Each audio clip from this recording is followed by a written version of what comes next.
There we go. Hey, man. Perfect. Hey, how's it going? Perfect. What's up, dude? Cool.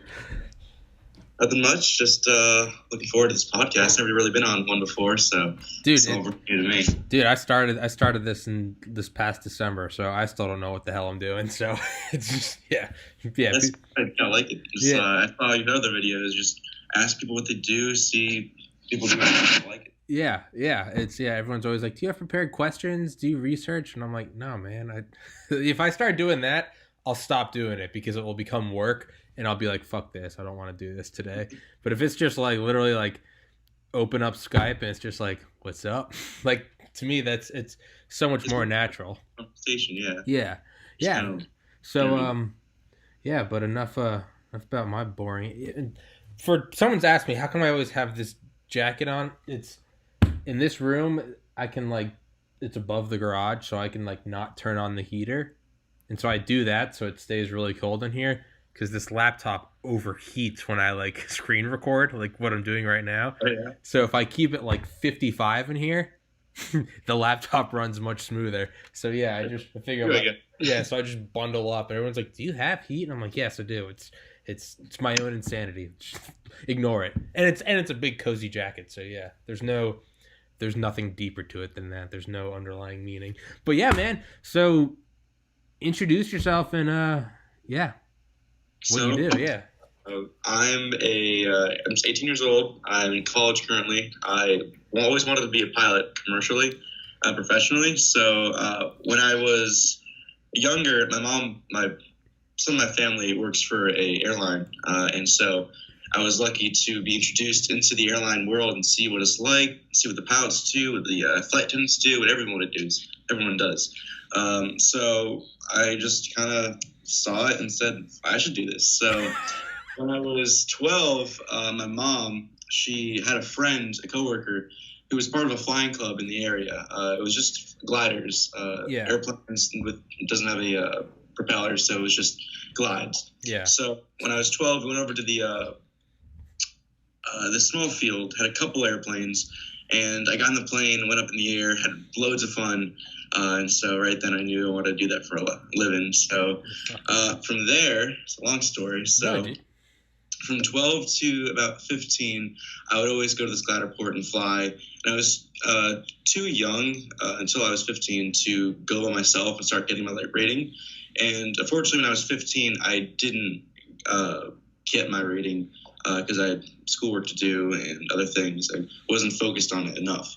So when I turned 15, I thought my godfather, who's a captain, who was a captain for a airline, he thought it would be a good idea to have me take lessons in an actual powered aircraft at a local airport we had.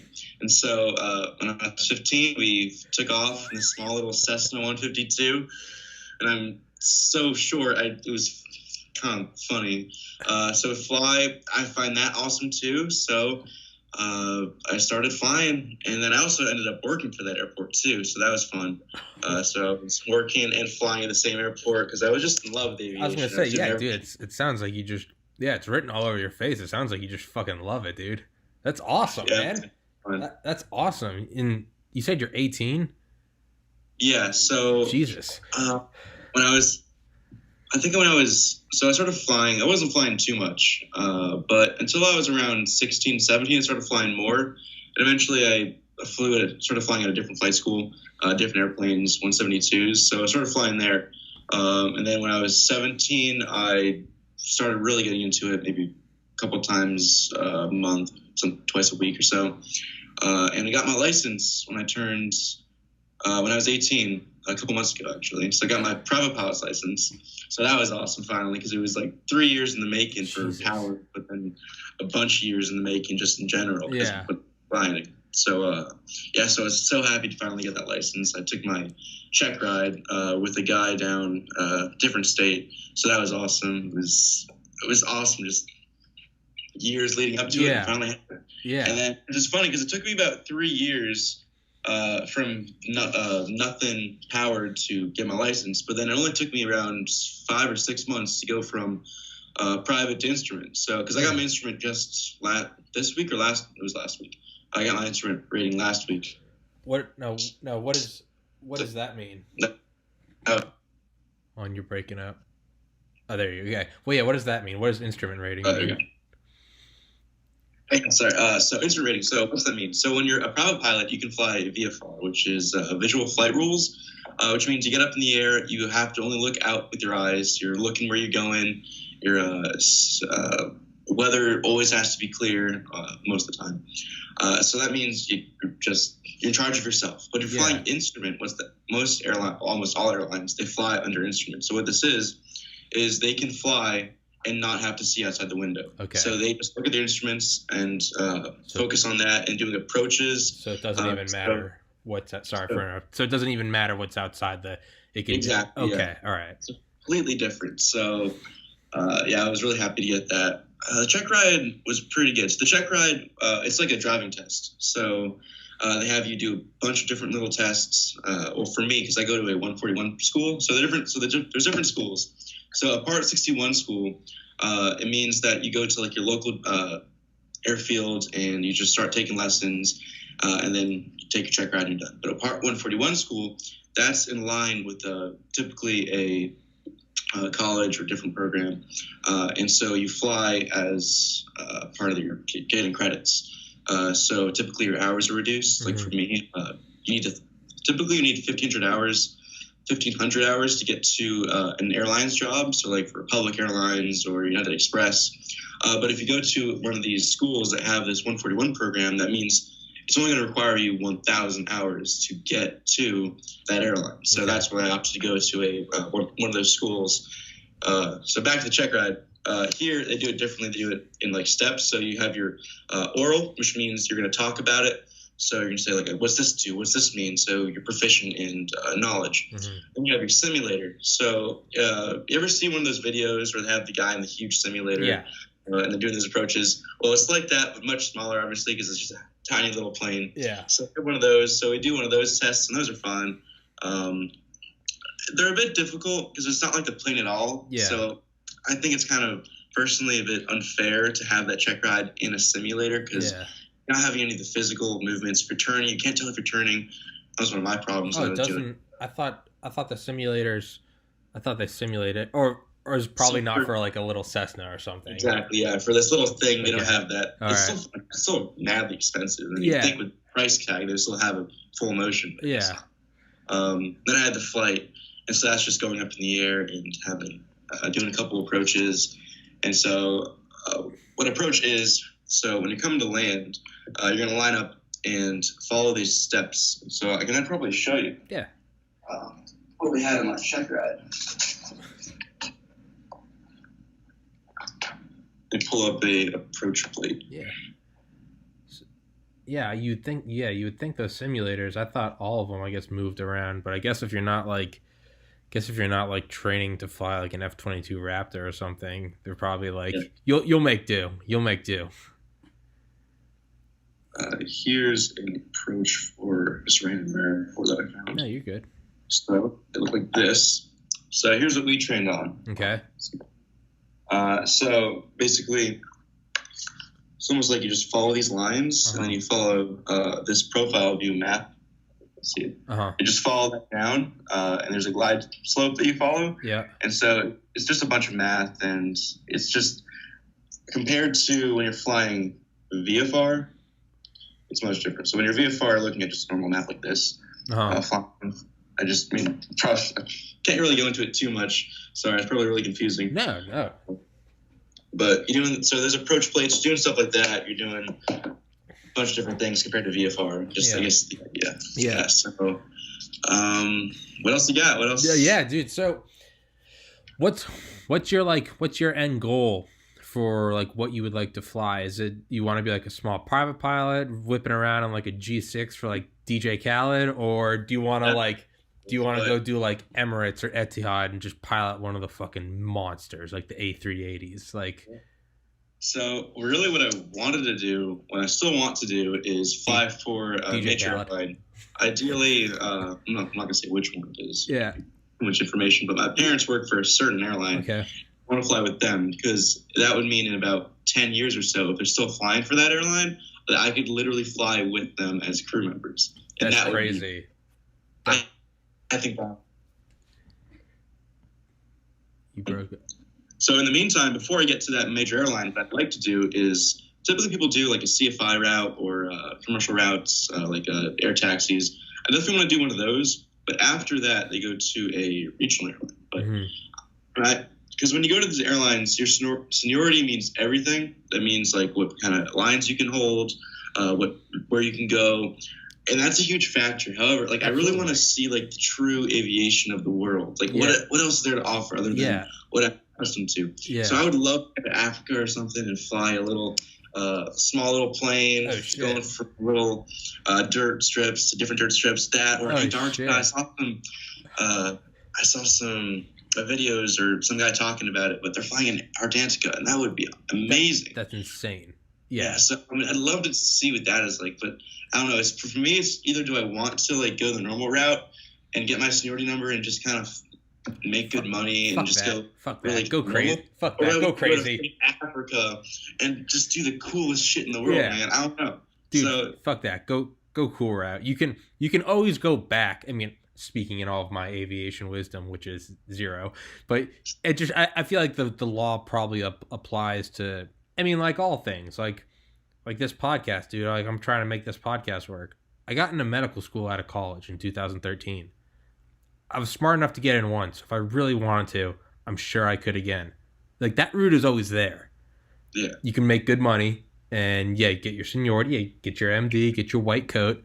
Instead of a white coat, I got an orange coat and I'm doing a podcast. But it's like what you said, man. You want to go see it all. Like the way I look at it is like eventually we we're 10 minutes in, we're jumping into philosophy. Eventually we die, dude.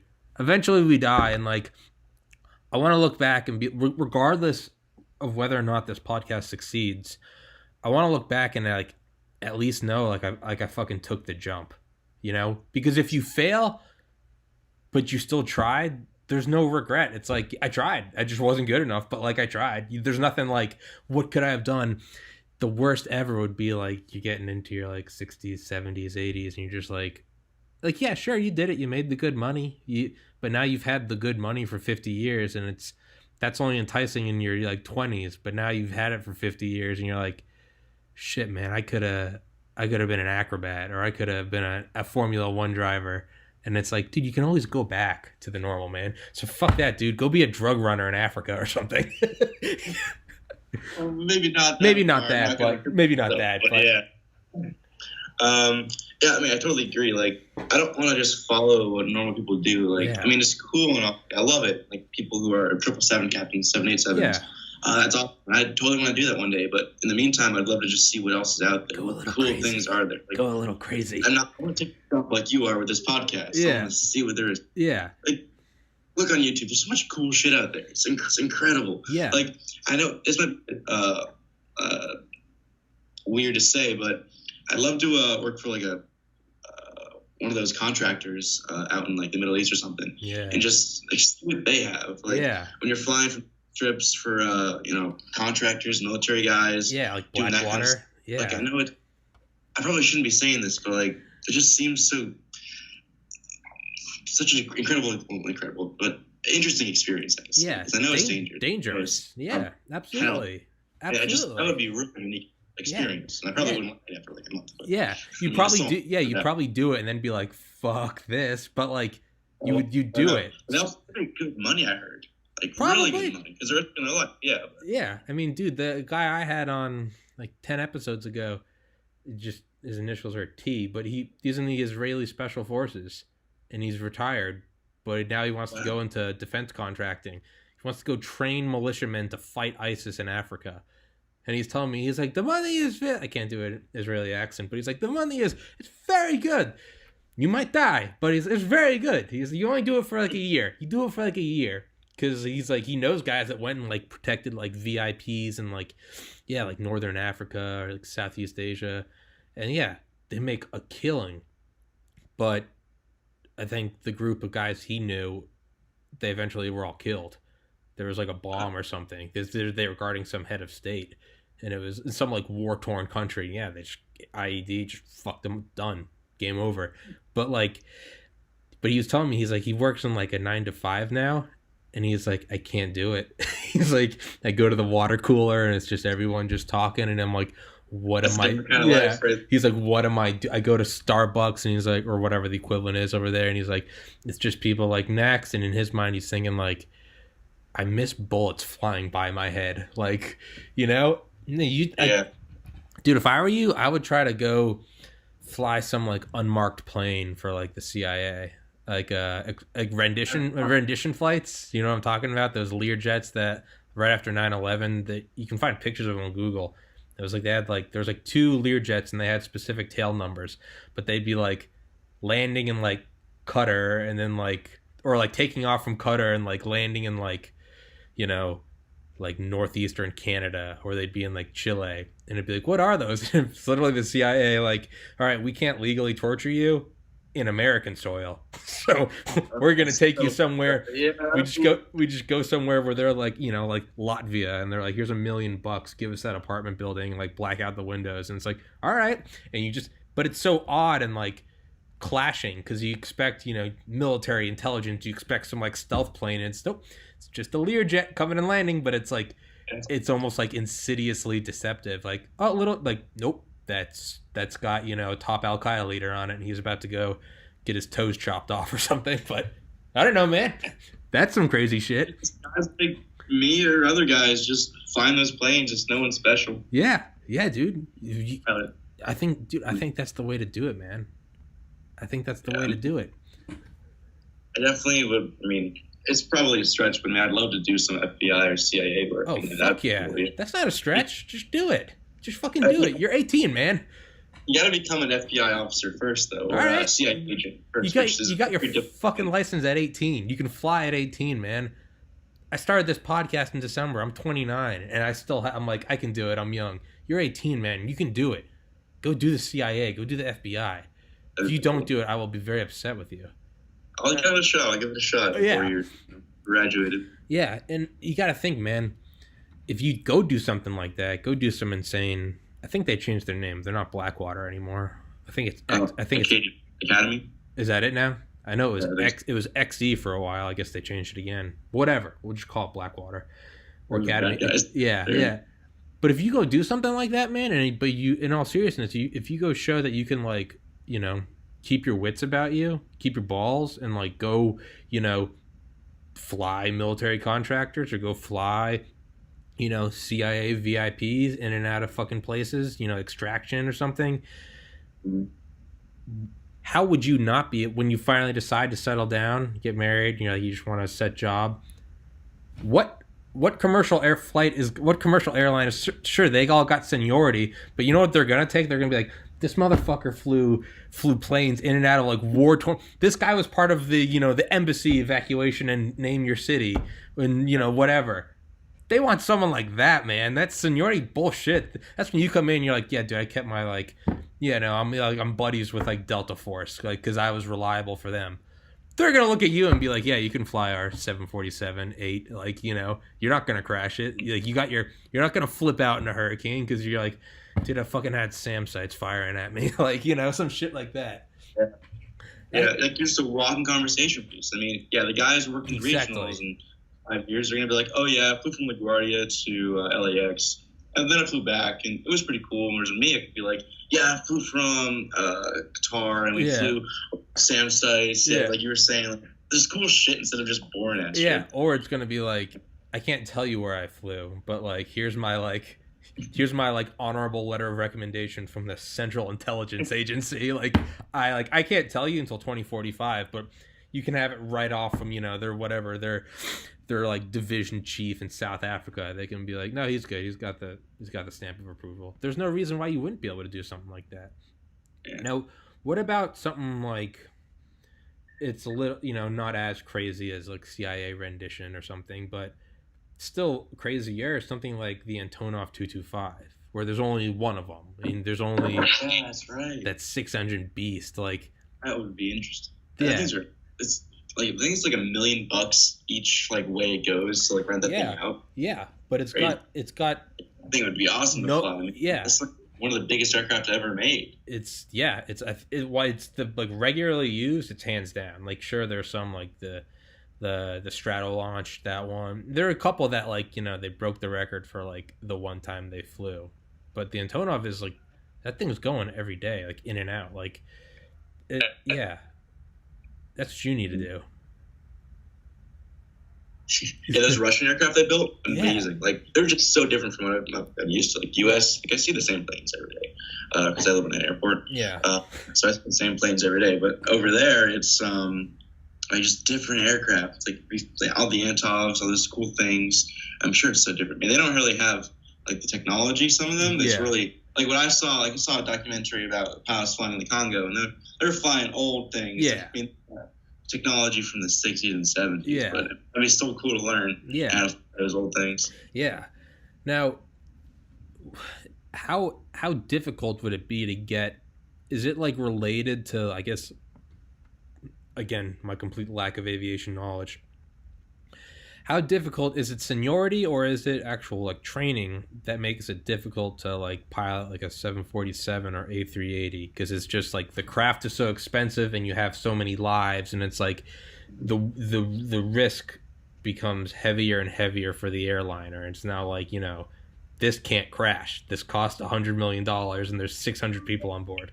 One crash, our stock goes down.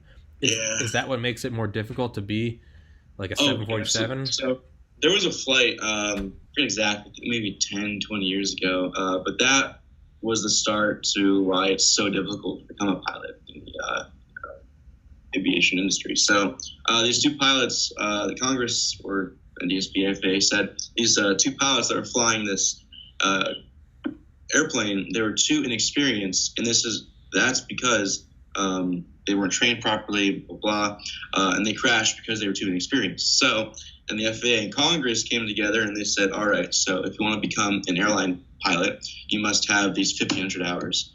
And those 1,500 hours doesn't seem like very much, but that's like it does. year or two just working, maybe 3 part-time or full-time, or faster full-time, but it takes a long time to get this 1,500 hours, which is why I go to 1,000-hour school. So for me, for the road, there's a lot more. Like I've only had a couple steps of this staircase to get there. So I have my private, my instrument, I my commercial license, which means I can fly for hire. It means I can go out there as a air taxi and start making money. After that, I need to get my multi-engine license, which means I can fly aircraft with 2 engines or more. Then I have to get my CFI, so I can teach people, and my CFII, which means I can teach people how to do instrument training. Then I have to get my ATP, which means I can fly commercial jets and stuff. There's 1,000 more things got to go. I barely even got there. So yeah, it's definitely so much work to get to those airlines. And then once you get to the airline, this training is like 6 to 8 months or something, but crazy long. And so yeah, it definitely takes a long time to get there. And that's why people are really discouraged to even start it, because it's so much work and so much money. Like I'll be in debt for the rest of my life doing this. Like my program costs at least like $250,000. That's making my licenses and my degree. So yeah, it's just so many variables in becoming a pilot. A lot of people don't want to do it because of those. Yeah, but yeah, you gotta love it to stick with it through all that. Like it's not something you just pick up. Like, and some guys just come here and they're like, yeah, I'm gonna make $500,000 a year when I'm 40 or 50. Like I want to do it because of that. But then they get burnt out when they're just 10 years into it, and they're like, "Yes, boring. I hate this." Yeah, fuck. And for me, like, I love this. Like, it's sick. Like, I stopped. I got instrument last week, and I haven't flown in about a week until I start commercial, and I'm ready. Like, I want to fly again. Like, I want to get up there and start flying because I just love it so much. Yeah. And some guys don't have that. They're like, "Oh, I gotta fly tomorrow. Oh, I wish I don't have to." Yeah. Like, you're not gonna make it very far when you're like that. Yeah. You gotta love it. Yeah. No, that's absolutely true. Shit. Yeah, you were saying that. So I thought you. So you said multi-engine. So does that mean right now you can only do like, there'd have to be like a propeller, right? Is there any single jet engine craft, or no? Is it just short of like military? A single engine. I think single engine jet would be division jet. I'm not too familiar with those, so I think that would count, I guess. But so for multi-engine, yeah, right now I can only fly a plane that only has 1 engine. And there's also other factors. It has to be under a certain weight. So I can only fly the small little things. But if I get multi-engine, I can fly larger aircraft still under a certain amount of weight, because how they divide things up is by weight. So if it's below 12,500 pounds, to my knowledge, then you don't need to have a type rating. So what a type rating is that if it's above 12,500 pounds, plus other couple things, then you have to get a type rating. So you have to go somewhere and train how to fly this aircraft. So that would be like a 747, a 757, even just smaller jets like that. Yeah. And then there's another thing, the multi-engine. I can't fly it as more than one engine currently. So once I get that multi-engine, I'll be good to go. And so where I fly, they have really nice multi-engine aircraft. And so I'm looking forward to fly that, because I've been accustomed to the same aircraft for the past 3 years now, and I love it. It's awesome, but it just goes so slow. So once I start this new aircraft where it's going 150 knots, I forget exactly, 150, maybe 130, like I'm going to love it. It's just also just learning it, and something new would be awesome. So right now you're taking off do you take off from one airport and land at the same airport? Can you Yeah, so during training, what you're going to do is typically practice at your same airport, take off, and then go to like a practice area and learn how to do certain maneuvers. But eventually when you're flying, we're getting more into the training, what you're going to have to do is cross country. So you're going to fly from your airport to a different airport, certain distance away, and then you have to fly back. So you learn how to do cross countries. I've done a lot so far, because you have to train for them. So the past one I did, I think it was about 300 miles from a long IFR cross country. So we flew across the state. That was fun. Yeah. And then for this commercial check ride, it's going to be up to at least 300 miles or something like that. I forget exactly, but so that'll be fun. So I think my friends with 6 hours of just flying for one flight. Yeah. So cool to do. I've done a bunch of cross countries. Let me see where I've gone. Oh, you have? Yeah, so back home, because I'm in college right now, so I love to fly. So my friends and I, we take off, we visit friends. We took off from Trenton and flew all the way down to, it was near. You can just go visit your friends? Yeah. Holy shit, that's so cool, dude. Yeah, man. Yeah, because he was like, yo, yeah, I live in Pennsylvania. That's where I live. He was like, yeah, I live there. Come visit us. I was like, sure. So we took off and visited him and came back, and that was so much fun. I've done that to my other friends too, because they're in college.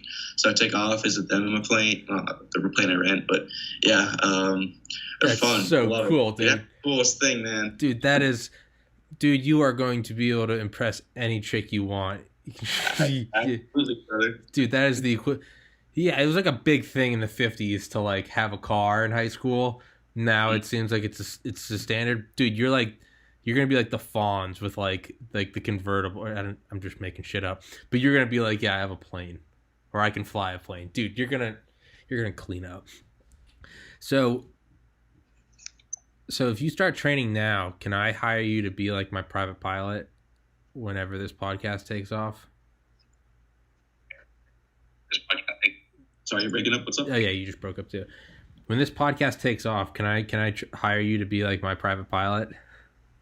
Yeah, absolutely. If you're flying a Gulfstream 650, absolutely, I will fly you anywhere you want. That's what I'll have to get. I'll have to, yeah. If I can grow this exponentially, that'll be the end goal. Get like some G6 shit. Yeah. Fuck yeah. That would be baller. That would be baller to have a private plane. Like, there's nothing. Yeah, just go wherever the fuck you want, whenever the fuck you want. Like, you get up to like between two ferns if you're doing something like that eventually. Yeah. We're like, oh yeah, I'm a multimillionaire. Fly over here, do a podcast with him. Yeah. That'd be cool. I used to work at a little grocery store, and it was kind of upscale. A lot of the guys there were really wealthy who shop there, and so a lot of them were like, oh yeah, I have this company. We're thinking about getting a plane. And I've always wanted to be like, well, if you get an airplane, just let me know because I'll be your pilot. It was kind of funny. It's like there's a cashier. Yeah. It's like, yeah, by the way, like I'm a pilot too, so if you want to fly somewhere, just let me know. Dude. It was just, I always wanted to do that to someone. Hopefully it works out. Yeah. Go back home, but yeah, well, that'd be cool. Fly with someone. Jet. What about being like a corporate pilot? Because like the upper echelons of all the huge corporations they all have, because it's like a savvy business move. They can go have face-to-face meetings with clients, and yeah, they don't got to go through security at the airport. You can just hop right in. Business jets, you zip up to. Don't they go higher than? Don't they have their own like? I don't know. You tell me. Don't business can't or private jets or anything don't they go like higher than normal commercial jets and they can just zip around? Or am I just bullshitting? I'm not sure exactly. So typically just fly at 30,000, 20,000 feet. That's normally where they fly. So small aircraft fly lower because we can't go that high. Below 20,000 typically is where we fly. Typically below 10,000 really, but we can go up to 13, 12,000 if we wanted to. Yeah. So corporate seems cool and all, and I love to fly a brand new G650. However, when you fly corporate, you're always on standby. So they say if your client is, let's say, I don't know, Danny DeVito, he's like, hey man, I got to go to LAX tomorrow. We're going to go. Yeah. I got to be like, okay, sure, we're going tomorrow. I got to cancel my plans. I can't do nothing. So that's my biggest problem with it. Also, when you're flying corporate, typically you're just there's a pilot, a co-pilot, that's it. There's no flight attendant, no one. So when they make a mess back there, you're the one cleaning up. You're the one catering that aircraft. You're calling around saying, I need lobster, I need caviar, everything aboard this aircraft. You're picking it up. You're putting it on the plane. But you're probably getting the paper though. If you're doing all that, you're getting paid. But you know what's funny? They're not actually making as much as airline pilots, which is the crazy thing. Yeah, they make less. I mean, it's completely different place where you go, but typically they make less than airlines. But, you know, what's also really cool is I was talking to my mom and her friend. She was a flight attendant aboard one of those nice private aircraft. And so the guy was like, hey, I got to go to Colorado right now. So they're like, all right. So they go to the airport. They don't have time to go get any of their bags, nothing. So they get to the airport. They take off, go to Colorado. The owner is like, all right, here's my credit card. Buy whatever the fuck you want, because you have nothing with you. So they just went out on a shopping spree, going whatever they want, thousands of dollars. I'm not sure how much, but yeah, that's the kind of cool thing I'm missing out too. Yeah. Because you're living. I mean, it depends. Sometimes you're living with the same guys, so if you're living in the same hotel, they live in nice hotels. So yeah. Be in nice hotels. So yeah, you got to get those private plane owners. Minuses to everything, right? Yeah. Yeah. So also, when you're in an airline, you're only flying a certain route. So you're only going from Newark to Paris, you're going from Newark to London, a bunch of Europe. But when you're private, you can go anywhere. You can fly to Kenya, fly to South Korea. Yeah. Different kind of routes that you wouldn't normally do in an airline. So, yeah, I mean, that's whatever I want to do. If I want to do that later in life, maybe I will. Yeah. Sure. Yeah, maybe the move isn't corporate so much as just like private for just some baller. Just some.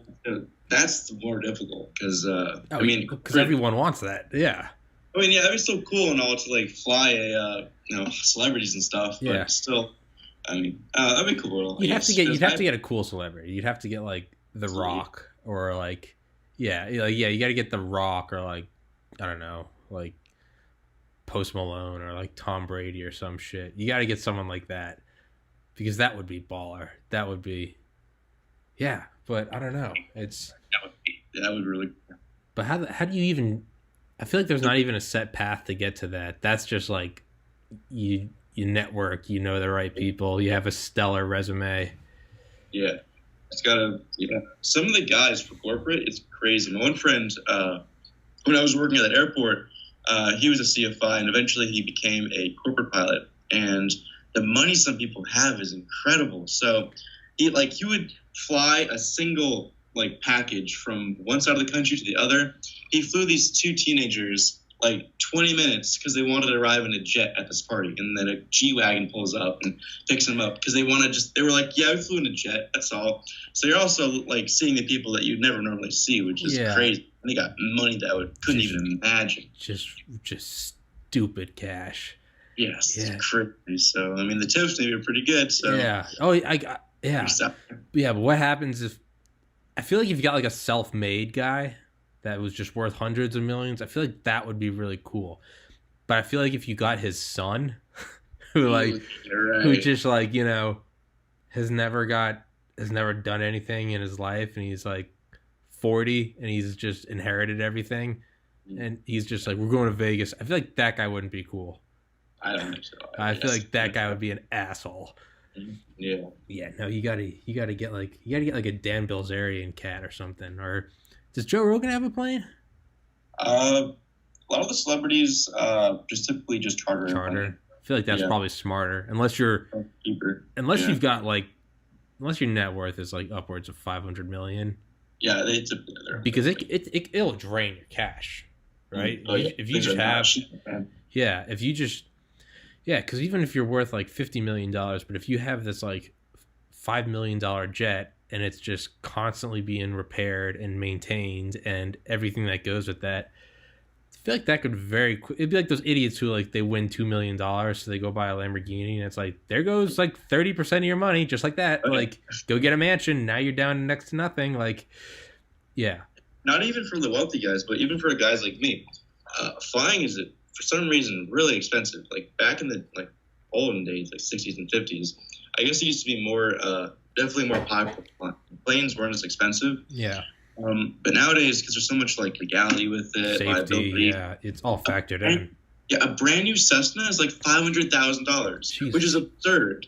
Like it should be the same price as like a Mercedes. Like Yeah, $1,000 would be normal, I think. But it's not fair. Like, if 1 hour flight time back where I was flying is like $200, and that's just like crazy. Like, because I wish I could fly more and just like, yeah, I want to fly to Ohio and see this for the day. But that's Yeah. going to be $2,000. So, yeah.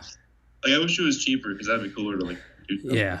At the same time, it is like the power of flight. Like, you know, it's like how many millennia did we stare up at the sky wondering and, you know, prayed, literally had gods modeled after birds. And now you can get up and like, you know, pretty much like a glorified like car, like interior, and just be like, we're going up. And we're just going up. Now we're above, like, when you fly, like, I mean, that is, we get used to it, but that's the power of the divine. Like you are beyond royalty. Like that is any other point in human history before 1902. That's divinity.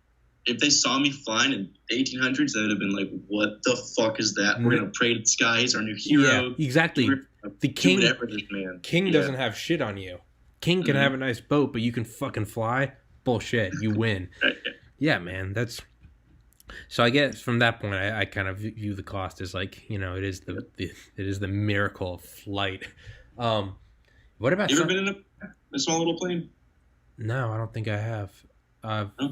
Funny, like when I started flying, I got up in the air and I thought like the landscape would have so much more like depth to it. It was like, oh, this little hill that I used to go down on my skateboard is so much like steeper. It goes so much further down. But no, when you get up in the air, it depends where you live, but it's just so much more flat than you think it was. Like there's still mountains and stuff, but they're just little bumps. I thought it was so much crazier, but it's not. It's just kind of disappointing too. When you get up there, it's like, oh, it's all kind of flat. Yeah. I was more like, I mean, if you get to freaking Utah or Arizona, it's going to be like, you know, the mountains they have there. But yeah, it's, I forget what the statistic is, but it's something like if you shrunk the Earth down to like the size of like I forget what, like a basketball or something, the point between like the highest, no, I think it was a cue ball. If you got the Earth down to the size of a cue ball, it would actually be smoother than a cue ball. I think it was Neil deGrasse Tyson said the distance between the highest peak, so Mount Everest, and the deepest trough, so Marianas Trench, he said it would be, you wouldn't even be able to register the bump with your thumb. Really? Wow, that's crazy. Yeah. So yeah, I get that. What about something like a B-2 Spirit, like a $2 billion plane? Yeah, that'd be cool to fly. I guess military, like civilians don't really know that much about military because they have like even us, like we learn about the different like routes they fly, and like it's for military areas only. But like you don't understand like, well, I mean, obviously you can probably find out, but like they have like different instruments they use for like different approaches and stuff and other stuff, and like it's just so secretive what they do. Yeah. Like, I'm sure the technology they have is amazing. Like, I died to see the inside of an F-35 and everything it can do. Not just the stuff they show to us, but everything it can do. Dude. I think they have helmets that they can just, like, look to their right or left and see through the airplane. Oh, yeah. See around. The F-22, it's, like, the pilots say it feels like you're Superman because you don't actually see the jet. That's just the coolest thing, yeah. Yeah. I mean, the helmets cost, I think, what was the figure? The helmets cost something like $400,000, almost as much as the Cessna. Yeah, dude. Have you thought about doing anything with like the Air Force so you could go do that shit, or is that just like not your cup of tea? I'd love to, but I mean, I wouldn't mind doing it. Yeah. But I have asthma, so they wouldn't really see highly of me with that, which kind of sucks. It was only childhood asthma as well, which sucks because I mean I don't have it anymore. Yeah. So. Probably can't do it because of that. But I would love to fly as F-35 or even a C-17. Like everyone wants to fly the fighter jets, but like those big cargo jets seem so cool. C-17, C-5 Galaxy, get one of those big fuckers. Yeah. Things can carry 2 tanks. Yeah, man. I don't know. What about something like one? That'd be sick. What? Air Force One, flying that'd be amazing. I was gonna ask that earlier. I was like, what? I mean, you just have to be like the best pilot ever. No argument. It's just like this is the currently this is the best pilot alive. Not only that, you got to have a squeaky clean record. This guy has saluted his flag every morning for 30 years. Like this, you probably can't even have like an extended family member from a different country. You can't have a thing in your record, nothing at all, because you're flying President of the United States. That's a lot of weight there. I had a guy on that does Air Force intelligence, and he was like, to get a Yankee white clearance, which means you can like work in the White House, you can have a perfect record. You can have like military service, prove your patriotism. You can just, no mishaps ever. But if you have an immediate family member who was born in a different country, like one guy said was like a perfect dude, was like ex like Army Ranger, like smart as hell, went and got a degree, like, as clean cut American as you can get, but his mom was from Ireland. Wow. None. You can't get in. That really pissed me off. Yeah. Man. It's the president of the United States. There's no risk in it. Yeah. So yeah, I don't know. How the fuck would you even get to Air Force? Like, I feel like you'd have to have military service, right?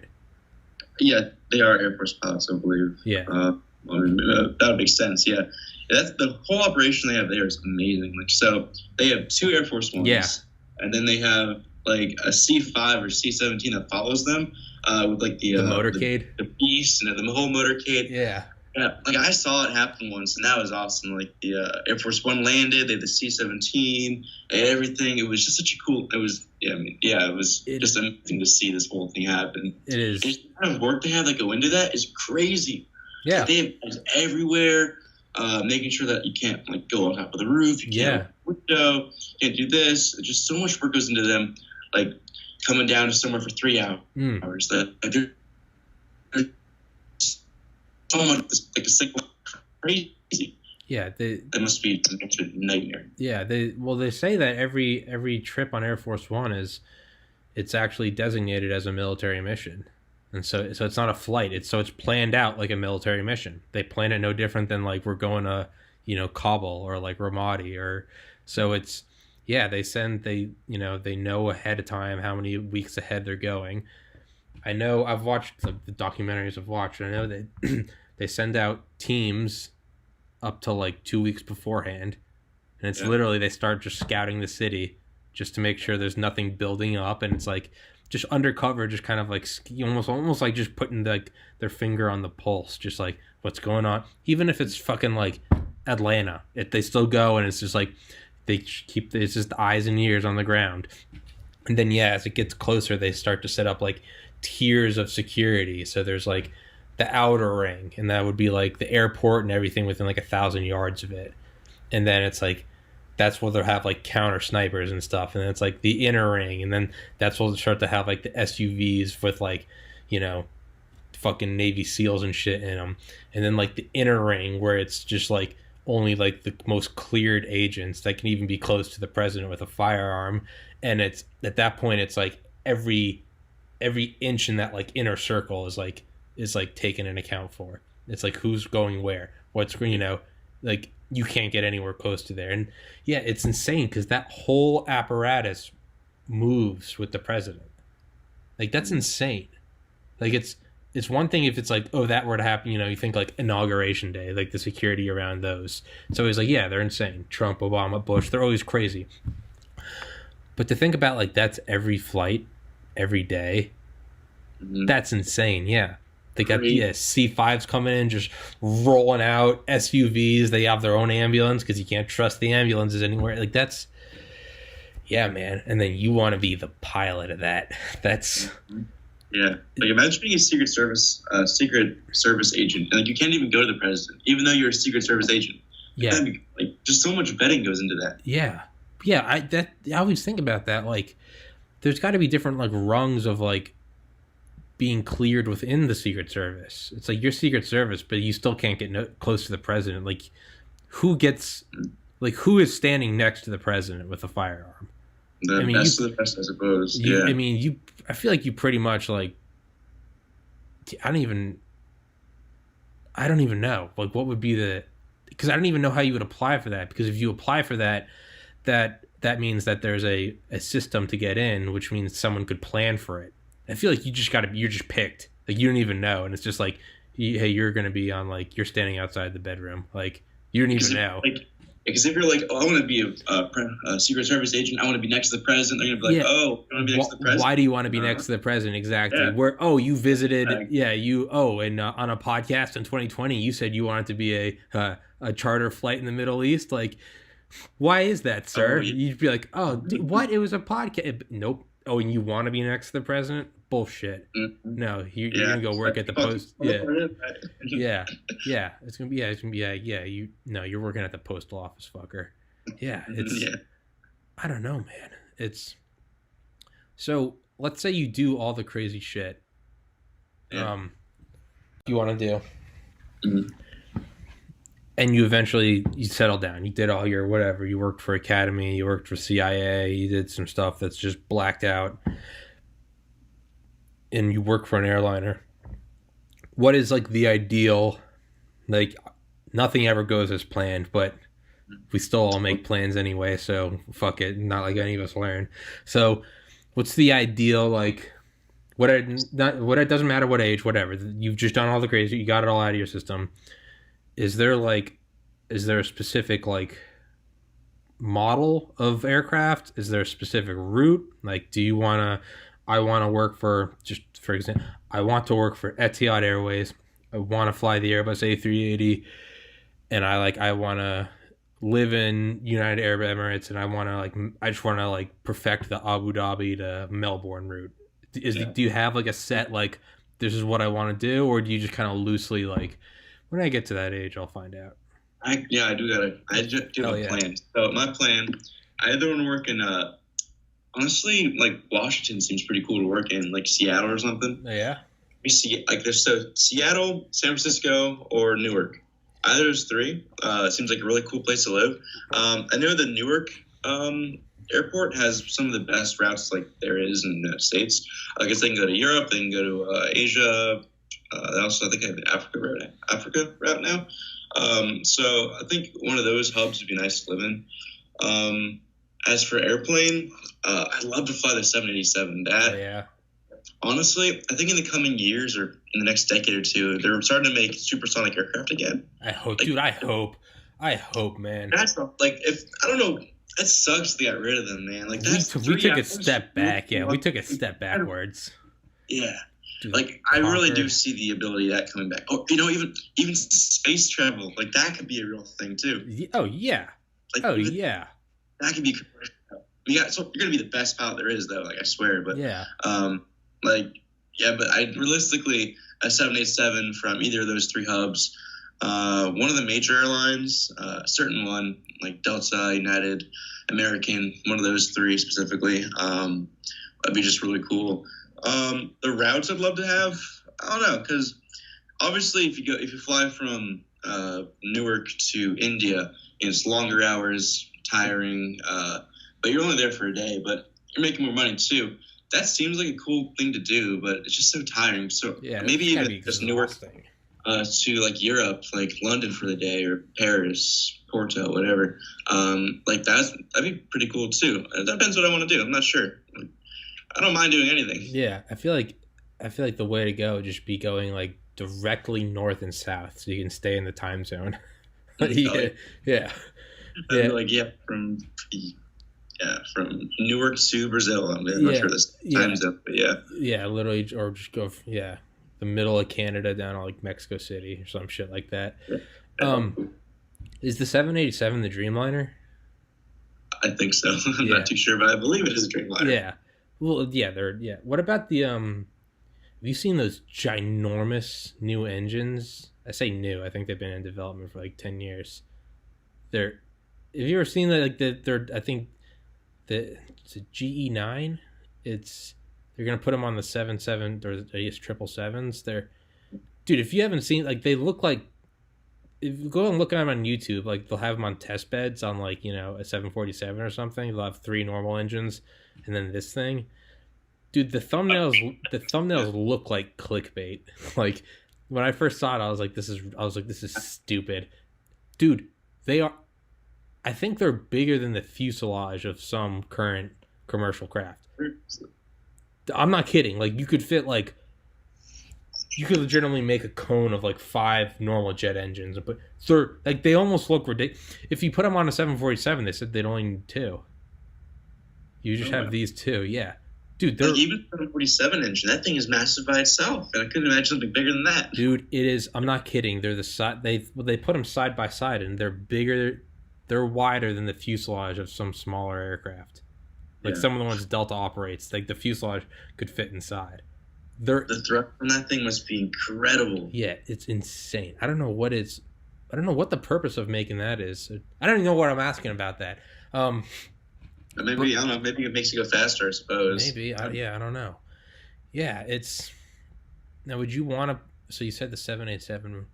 In my mind, like my childish mind, I've always like biggest, baddest, fastest. Like, why would you not? Even the way I'm wording it, I'm like, why would you not do this? Like, but yeah, why would you not go for like a 747 or an A380? Or is it just like? Oh yeah, you're right. So honestly, like I haven't really seen them in person really that much. I've never really seen an A. I've never seen an A380. Well, I just not really familiar with them. But the 747, they're starting to get kind of pushed out. Like United, like this year, last year, I think it was last year. They decided to cut the program for the 747, so they no longer even fly them. So I can only imagine they'll just start cutting them in different airlines. So I don't see that being really a future career path. But this A380, that seems pretty cool too. But again, I think they're starting to cut those down too. Obviously. They cut the last order. They said I think Emirates said they'll fulfill the last order for them that they've already placed. But after that, they're like, we're not. So they're cutting down the production lines. Because what they're learning is that, like, having a bigger aircraft has more fuel, other variables. It's just, I think it's much cheaper and much makes more sense to have just smaller aircraft going faster, lighter, less fuel consumption. I think they're learning that that's better than having a huge, chunky airplane flying with 500 people aboard. Yeah. So they're going to make them small. Like a 737 MAX, like, that thing, I think it can fly from Newark to London. They wouldn't really do that, but it could fly that route. So smaller, less people, like that's going to be the ideal situation when I'm flying 10 years in those airlines. So smaller, I think, is better for now, I think. Yeah. Cut things down. No, it makes sense because it's like, unless you're driving from like Atlanta to New York, it's really not. Yeah, if you're driving from Atlanta to New York, it makes sense to like run a bus, put a bunch of people on it, and just one shot. But if you're operating within a city, it's much more intelligent to buy 50 cars and rent them out as Ubers or something. Just a bunch of little, just a bunch of little, very direct routes, as opposed to like. Yeah, it makes sense. I hate it because I would love to see the aircraft just get bigger and crazier, but it seems like that's not going to be an option. Yeah, I mean, sucks kind of, but I mean, they're still cool. Because even here's a better idea. So because they're getting smaller and not as big, that means smaller airports can now hold these small airplanes. True. So where I lived, I was really annoyed because it was supposed to. They had it's a small little airport, but at one point they decided, hey, we want to extend this airport, make it larger, make it bigger, maybe even have a control tower there. And so that would have created like a bunch more money, a bunch more economy would have boomed in our town. And so that would have been awesome. But had that happened, we could have had 787s coming in. I mean, it depends how big they made the airport, but it would have been so much cooler. But even just having these small planes or smaller planes coming into these smaller airports, that'd be cool, and see aviation come alive again, because it's just kind of dying out. Smaller planes. I mean, it used to be bigger. I mean, it's still big, but it's not as big. I'd love to see it just become more popular. So I mean, I wish there was like a cheap alternative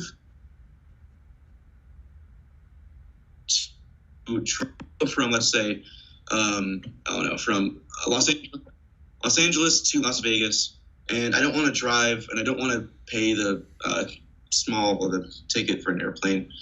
So you got like a small little airplane, like a TBM, a Pilatus, a Cessna Caravan, like full of 8 people or something, and you all fly there, and it's $100 each. Like that'd be ideal, but no one offers that really, because everyone either charters it by themselves or they have these huge airplanes going from these small airports to small airports. And so I just there was just an alternative to having these like either expensive or full of people. Like it'd be cool to have that. I'm not sure how to even do that, because obviously it never really worked because it's just so expensive. But something like that would be cool.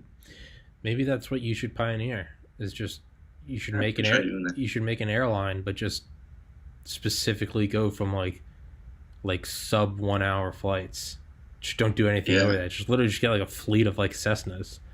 It would just be stuff like, I mean, there are little flights. I went to school at the University of Georgia, which is in Athens, Georgia, which is like a 90-minute car ride from Atlanta.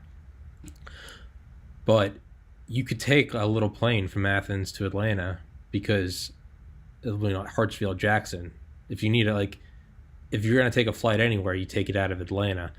So it was already right there. But yeah, that was an option. You could fly from it was like 30 minutes, but how much was it? That was the thing. It's probably like a couple $100, right? Yeah, I don't remember. Yeah. We've got to figure something out to make it happen. But that'd be cool.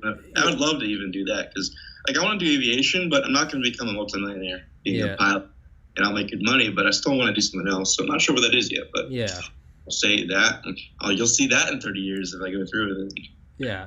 What about doing something like would you ever be like a test pilot? Yeah, I mean, that would be really cool. I mean, I don't know, because it's kind of risking your life. Like, that was Neil Armstrong doing that stuff. Like, I mean, definitely a cool idea.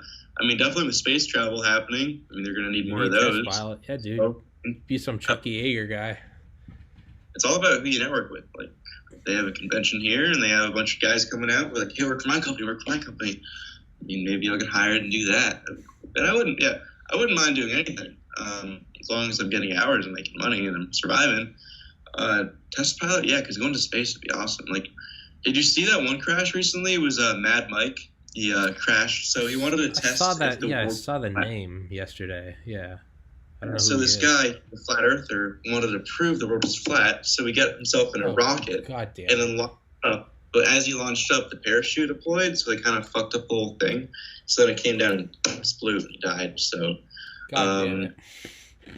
Yeah, so like stuff like cool space stuff like that would be nice. I don't know. That's your example for like, I want to do cool space stuff.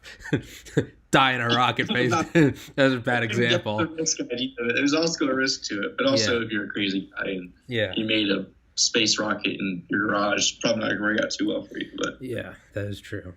Yeah. I don't know. Do you think they're going to bring back supersonic? Absolutely. I think they will. Really? Yeah. I think they will.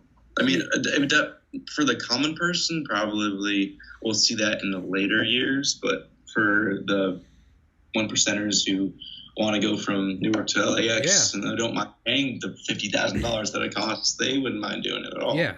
Well, not only that, it would... Not for the common people recently, but yeah, definitely someone for eventually, yeah. Well, yeah, you got to think it would be economical if you're a Bill Gates or an Elon Musk type guy, and it's like you're wheeling and dealing, and you're making money with these trips. If you could, and where the price is, I mean, it's almost negligible to you, whether you have a private plane or whether you have an A380. It's like, some Jeff Bezos guy, but there is value in like how quickly can you get there. It's like, well, why do corporations have these jets? And so, the CEO of Walmart can go in and you don't got to stand in line at the airport. You fly right there, fly right back. Yeah, if you're an Elon Musk guy or a Jeff Bezos guy and you can go from LA to New York in like, 2 hours or something. Yeah, there would be value to that. Absolutely, yeah. Yeah. And I'd love to see it in commercial for the common person. That'd be awesome. Yeah, absolutely. I feel like they need that. Someone will ever be able to supersonic aircraft. Like, I mean, it probably will happen, but you never know. We'll have to experience that. Yeah. I feel like they need something like that to sort of bring back, because like you said, aviation seems like it's dying, or commercial aviation. And it's even now, it's like, yeah, we're going to stop using the 747. We're going to stop production of the A380. It's just like these just absolute like monsters of this. And it's like, what? We're stopping those? Like, it's like, I didn't see that. Yeah, it's like cruise ships get bigger and bigger. Like, that's why Titanic was so bad at it, because it was just the biggest one ever. And I feel like, yeah, you need something else that brings some like spice into it. And like, for obvious reasons, it's not going to be the A380 or 747, because it's just, like you said, it's better to have a fleet of smaller aircraft. So you'd have to sort of you have to capture the imagination again, and what other way to do it than to have supersonic? I mean, if you're watching any of those you can find them on YouTube. You ever watching any of those old videos? People took like, handheld video of their flights, and it's just like, they have like the little screen like up, like, that separates, I guess, the section or whatever on like the wall of the cabin. And they have like a little screen, and it literally says it's like 60,000 feet, like Mach 2. Like, that's insane. Yeah. That's insane. Mm-hmm. Yeah, like, I think they need something like that to sort of like, I don't know, bring back the romance, or like something to just shake it up. Yeah, that'd be nice. Right now, commercial flying is kind of miserable, right? Like, you're just kind of put in there like sardines. Yeah, I mean, I wish that they would get, like, TSA. I mean, yeah, they're like vetting people, making sure they're not a threat. But I mean, it's just really just security theater. Like, they fail all the tests they have. Yeah, and it's just a pain in the ass. Like, getting to the airport takes like an hour to get there. Like, an hour just like in line for TSA, making sure everything's got your ticket and everything. It's just such a long process. And if we just got rid of all like the bullshit, and then you just get on your plane and go to your destination, like, it'd be so much easier. But unfortunately, it's not the case. It's not the way we live in. But if that was the case, it'd be much nicer to have it. Just overall, just have it nicer. Yeah, you can't really do that anymore, though. Like, because if we got rid of any of that shit, the first time something happens, it's all going to be on the back of whoever, Absolutely, yeah. You're only 18, so you weren't alive during 9/11, right? I was alive, but I remember it. Yeah, I don't know why I'm acting like I was 11. I barely remember it. I don't know why I'm trying to act like, oh, you young timers don't. I mean, I have like very vague memories of like my dad going to the airport in like the 90s on like business, and like my mom taking me and my brothers, and we literally walk up to the gate with them. Yeah, like, that's cool. Yeah. Yeah.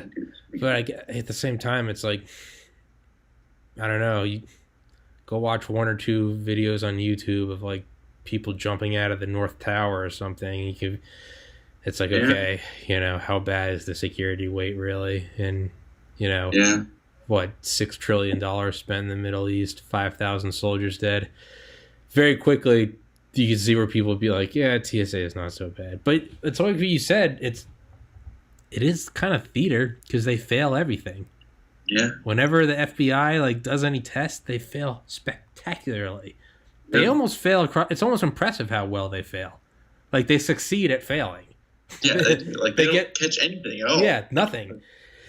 And that's what's terrifying is because, idiots like me and you, we would get caught.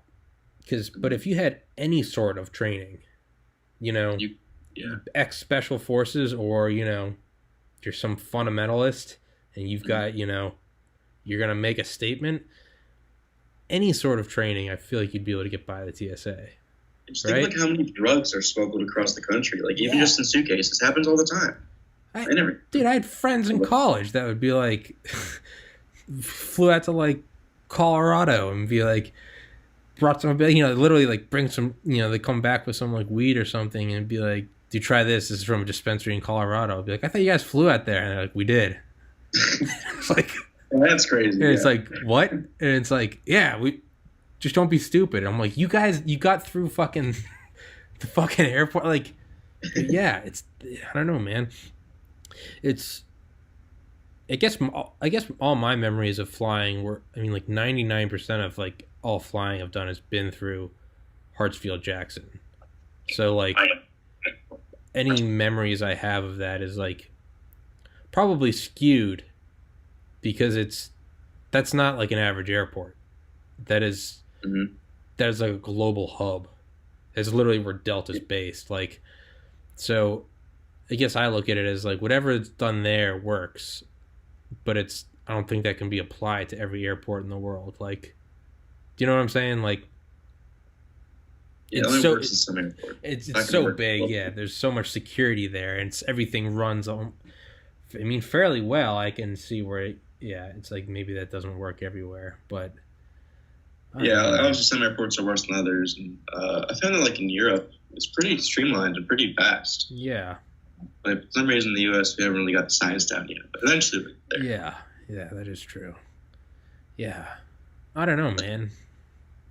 Flying in Europe is really cool because you just fly from each country. There wasn't even probably because it's in the EU, but you just land, take off in Paris, land in Switzerland. There's no passport control or nothing. You just get up and land. We were confused. Obviously for them it's normal because it's the EU, but yeah. For us, it's I went from a different country to a different other country, and there was no passport. It can be anybody. Wow, it's so different. Yeah, that is true. Yeah, but then again, America's the size of Europe. Yeah, when I was younger, I was so confused. I was so these are states in Europe? It's no, those are countries. I'm why are we so much bigger then? Yeah. I was so confused. Yeah, dude, I feel so stupid. I don't think I was in my 20s until I saw a map over the USA overlaid onto Europe, and I was holy shit! Our states are bigger than those countries. I was oh, goddamn, yeah. So, hold on. So, what about something so Lockheed Martin announced in November 2013 that they've begun development on the SR-72, the successor to the SR-71, and it's gonna go twice as fast. So Mach 6. Yeah. Mach 6. Yeah. So yeah, hypersonic's Mach 5. So this is hypersonic and change, but it's gonna have drone capabilities, but it's also going to have pilot capability. All the new stuff we're making, the 6th generation fighters, the ones that are going to come after the F-22, it's called, the unofficial name right now is PCA, Penetrating Counter Air. They look weird as shit, but they're going to have drone capabilities, but they're also going to be piloted. And then Northrop Grumman's B-21 Raider, the successor to the B-2 Spirit. That one's going to be piloted, but also have drone capabilities. So they all seem like we're kind of going towards this drone area. But if they still need pilots, dude, if I'm you, I'm I'm trying to get into like that now, being an SR-72 pilot, streaking at Mach Yeah, 6. that'd be super cool. Yeah, Yeah, that military stuff's awesome. yeah. Yeah, like I wish we still had. I mean, obviously they're making the new stuff now, but you think back to like the 70s and 50s, 60s, all those cool military planes they had. Those were amazing. You ever see the one thing? I'm not sure what the name of it, but it was like attached to the under the wing of like a B-2 or something, and like it like detached, and it was just a rocket with Oh, like the wings. X-15. That thing, yeah. Like it was just stuff like that. That stuff's cool. Yeah. Yeah. So I'm glad to see they're making new stuff like that, like the SR-72. Yeah. That'd be amazing. Like the fact that they can be like droned, that's awesome. Like you ever see those helicopters they have that don't have pilots? Like they take off, but they're helicopters. What? I didn't know that. So it's like a UAV, but I mean it is a UAV, but it's a helicopter. Like incredible. Like stuff like imagine like piloting an SR-72 when you're in Arizona. Yeah. And it's flying over Asia. Like that'd be cool. Yeah. Yeah. I mean, dude, the X-15. What's crazy about that is like those were piloted, so those took off, and those guys are literally just sitting on the wings in this little tiny thing. And I listened to a book on it. I think it's just called X-15. Maybe it's like X-15 Diaries or something. But it's like all these guys talking about their experiences in it, and it's like, dude, it's the outsides of them were made of Inconel. I didn't know what that was. It's a metal, or it's like an alloy.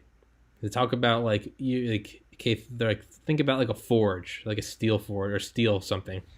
Okay. And you see them dumping all the molten metal and stuff, right? You got to heat it up. They're like, have you ever wondered like, well, what's holding it? Because that's not melting. Yeah.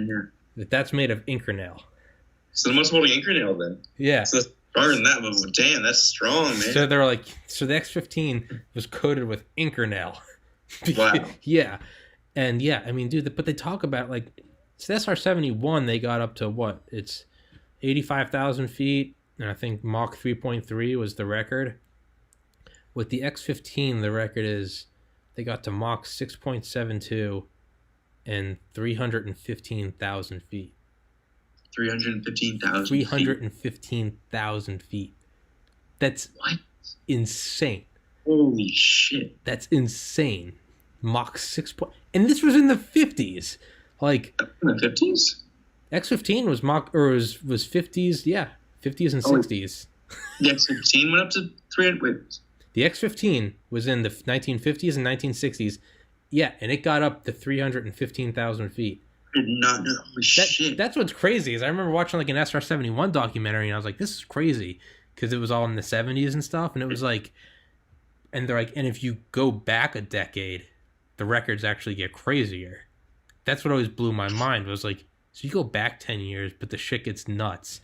But yeah, dude. I mean, those were the first astronauts. Those are the first people, the Americans that got, I guess, wings or patches. Because technically they went to space. But yeah. So something like the SR-72, man. That, I don't know. How high is that going to go, you think? Jesus, dude, I don't know. Well, the thing about it is it's not just going to be reconnaissance. It's also, they said it's going to be a strike platform. So, yeah, 1,000 of them by now. Yeah, well, imagine streaking in over China at like Mach 6, dropping some kinetic package. I mean, I got to imagine they go over like 100,000 feet or something. Like, I don't know. You're just minding your own business, and all of a sudden it comes out of nowhere. Yeah, done. Done. Yeah. So, how do you feel about, like, I guess the drone applications of flight for, like, commercial? Do you think commercial's ever going to go drone? So, no. So, the least they're ever going to have, I personally think, is just one pilot. I don't think they'll ever have no pilots. Because, for example, even, like, the recent 737 MAX crash, like that, like, we were getting towards, like, a lot of all this new technology and stuff in these aircraft, and that happened, and then everyone's scared. Yeah. It was like, oh no, like I don't trust the autopilot, and so with that, I mean that kind of delayed us. So I don't think we're really ever going to see at least less than one pilot. So I wouldn't scare it. Like at least in my lifetime, I don't think just one pilot is going to happen. I think I'll always have a job. I definitely was scared about that. I was like, I'm going into this career where at any time my job can be taken away if a technology comes out that replaces me. So, but I don't really think it's ever going to happen, and hopefully it does never happen. Yeah. So, I'm pretty safe in that aspect. I mean, definitely in like 100 years or so, definitely something else could happen. But I think but just that'd be cool overall. Just no pilots at all. At that point, the system would be so different. We wouldn't even be able to recognize it.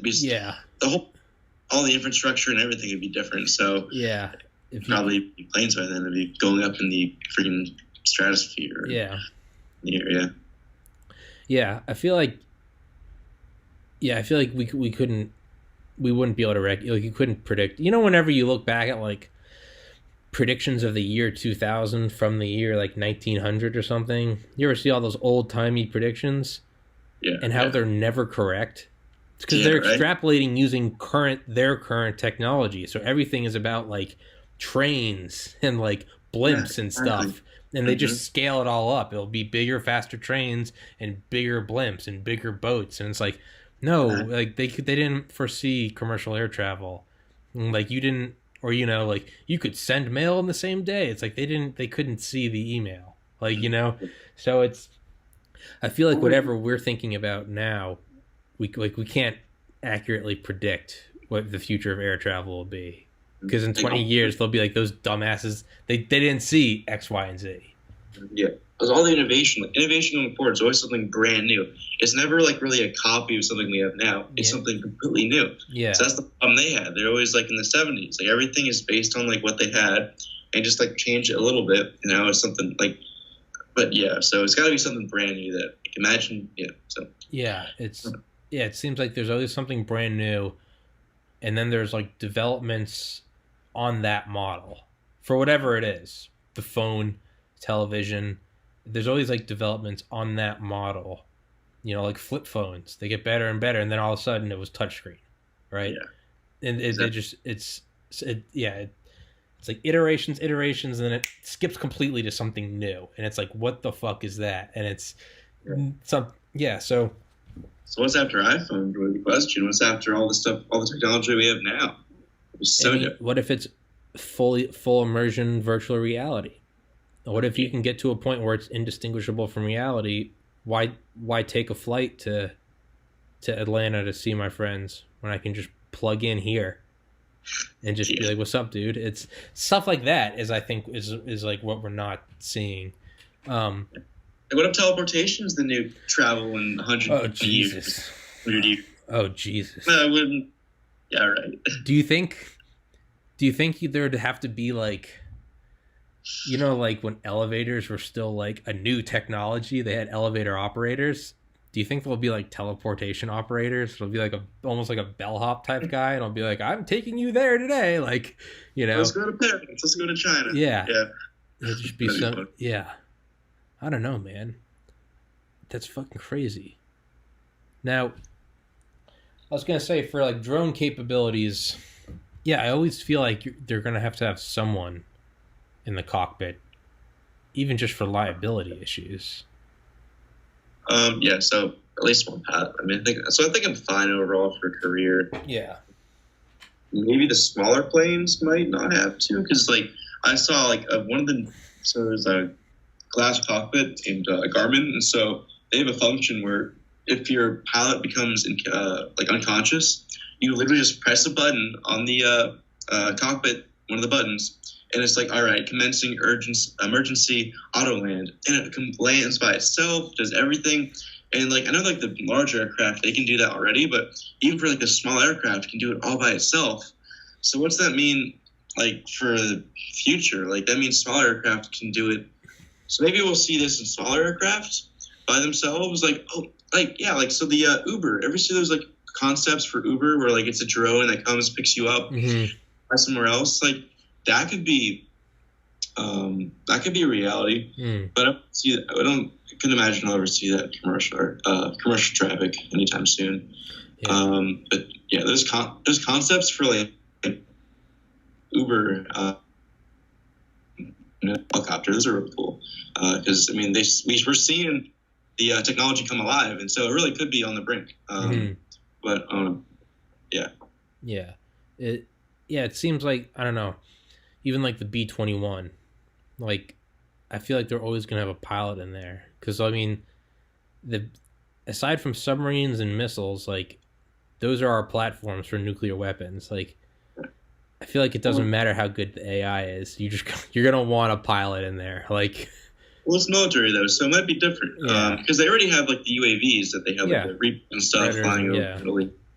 So also they don't have anybody on, like they don't have passengers on board. So if it crashes, I mean they're just losing money. That's the only problem. There's no liability for people unless they crash into someone. But they probably would see that in like a military airplane. But what about? So definitely military planes are going to start becoming AI. That'd be pretty weird. Yeah, absolutely. Well, it's also that's a strategic advantage. Like, if your AI is just software, those are pilots that you don't have to train, and it's also pilots that you don't lose. So the plane crashes, like you're not losing. You don't have to train a new pilot. It's just software, you know. And not only that, in wartime, it's not like we get attacked in like, you know, some Pearl Harbor scenario where all of a sudden it's like the whole nation has to mobilize for war. You don't have to keep like 5,000 pilots on like payroll, on, you know, keep them on bases. They got to always be testing. It can literally just be like war tomorrow and instantly 10,000 drones, 10,000 pilots. But that's a Skynet Terminator future. Think about this though. If it does become AI, there probably won't even be a cockpit. It might just be like computers, and it might not even be a pilot in there because there won't be a cockpit. It'll just be a electrician or whatever the guys who work in computers are. Techno whiz. Yeah, would be the guys, and they're not pilots. So yeah. I was gonna say for like planes that don't have passengers, do you think they'll ever go full drone on like cargo, like FedEx, UPS? I don't know. It's all kind of hypothetical. I mean, maybe. I mean, they're always flying over like populated areas, so that could be a concern. Whereas military is flying 60,000 feet in the air over a desert. So I don't know. I don't really have a set answer for all of those, but it's definitely they have their pluses and minuses for doing that kind of stuff, and it's just so dependent on what the society is. 20 years, 40 years. Look back 20 years, it's so different compared to now. Like it's gonna be so different now. Like Mars in 20 years. I mean, it wouldn't happen, but maybe it might. What do you think about Elon wanting to use his rockets here on Earth to completely corner the market on airlines? So it'd be go into orbit. So he's talked about like how he would fund shipping it, because he wants to shoot like 1,000 rockets to Mars to set up a colony, and that's obviously an insane amount of money. So he did some like conference, and someone's like, how are you going to fund it? And he was like, we take on the FAA. And everyone was like, what the hell does that have to do with anything? And he was like, we use our rockets to go anywhere in the world in under 30 minutes, completely wipe out the airline industry, take all the business. You want to go from LA to Sydney in 30 minutes? Boom. Abu Dhabi to New York in 25. Like, that's what it would be. Yeah. When Elon says that, that's kind of concerning, because Elon does stuff. Like, he gets stuff like done. Yeah. He's someone that they're really not empty words. Yeah. When he's like, we're doing this, it's kind of like, oh fuck. It's just like, oh no. Like, now I'm concerned. I'm like, oh no, I'm learning to fly a rocket soon. Well, I was gonna say, maybe that's your move, man. You talked about space. You said you'd be interested in that. Maybe that's your move, dude. I mean, what better people to do than, if he's going to wipe out the whole airline industry, they're all going to need jobs. Get there now, yeah. Exactly. And they already have. I mean, no, it's not the equivalent of, it's not the same as flying a rocket, but you're a lot closer to being able to fly a rocket than just Joe Civilian. So like, I feel like a lot of shit's got to carry over from being a pilot to flying a rocket, right? Again, it's not entirely, but it's more so than me. Like, no, but most people who fly stuff in general typically learn how to fly planes in the beginning. Like, you see those blimp pilots for Goodyear? Mm-mm. Oh, well, the guys who fly the blimps for Goodyear, like, they learn how to fly a plane, and then they go training for how to fly this blimp. There's like, it's completely different, but they still learn how to do the basics. And so I think you're definitely, no matter what, have to do the basics and then fly this rocket or something else. You don't just go straight to flying a small rocket to a bigger rocket and then to a bigger rocket. Yeah. So yeah. The training will be the same overall, but so I'm not, like, that's a pretty cool idea. I kind of want to look into that now, see if I can go straight to the rocket kind of feel of it. Dude, you should. He talked about it. They'd use the Starship, I guess, capsules, which can carry 100 people. And he's like, you would just put them out on these like platforms off the coast of major cities. So he's like, you just have it like, you know, like a mile out there, you'd take a ferry out there, you'd have a whole platform, and yeah, take off from New York. You'd get up to Mach 23, that's orbit. And then you just kind of punch right through the atmosphere and come back down somewhere else. But I guess it wouldn't matter what the cost is, because if it's not even like comparable to like the Concorde compared to like a normal, it's like, oh, you can get across the Atlantic in like 3 hours instead of 6 or something. It's not even like the same. It'd be like, hey, instead of like this 18-hour flight to New Zealand, you can get there in like 21 minutes. Like, it's not even the same. Like, you can't, you know, it's not even comparable. I mean, it's almost a scary thought. Like, that's future right there. Yeah, that's the shift that like no one sees. Like we were talking about, the old timey people. Like, there'll be blimps and trains everywhere. Like, no, like now it's rockets. Like, it's actually rockets. That's cool. Yeah, man. I don't know. It's a fucking scary future. But but also go out of the way. It might not be so pretty in the future. So hopefully it does turn out pretty. Yeah. Well, I mean, it's kind of funny what his plans are. It's to fly the rockets into like preset paths to other cities and come back down through the atmosphere. It's like, where's that? Where have we seen that before? And it's to launch ICBMs and to throw nuclear warheads. It's the same. It's all the same shit. Go up, break apart, but instead of hitting, these slow down and land. So I don't know. I don't know. Well, I guess that's like a positive thing. We went from nukes to potentially passengers. Yeah, I don't know. I mean, hopefully get rid of the nukes, because these aren't. I really want them, because if someone has a nuke, then the whole world's done. If you shoot a nuke to someone, like, so if we start having these rockets that have nukes, plus for everyone, right? Yeah, until one is disguised, because you got to think of the military application of that. Let's say it becomes commonplace, where it's just all these rockets operated by like Delta or American Airlines, and now it's just normal for rockets to fly up and come over the horizon and land. Everyone's you're gonna kind of get used to it. Mm-hmm. And what a better time to put a nuke in the cargo bay. Yeah, and even terrorism. Like, that's what I mean. Yeah, it's TSA. They're on their game by 20 years. Hopefully they know what they're doing. Fuck them. They're not gonna figure it out, dude. If they can't figure out 737s, they're not gonna figure out rockets. Yeah. Fuck that. But government doesn't seem to do too well when they try to fix stuff. Yeah, seriously. But yeah, man, we're coming up on 2 hours. Holy shoot. Yeah. All right. Well, yes. Anything else? I'm out of questions, man. But you're more than welcome to come on and do another. Shoot more shit. Yeah. Well, how about when I get more ratings, I'll talk to you about those. Yeah. So I didn't talk too much about airplanes, like in what my field as much as. Oh, dude.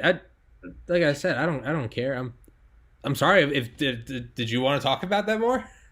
Oh no. But next time we'll talk about. Oh yeah. No. It's Where'd you go? But what we talking is great.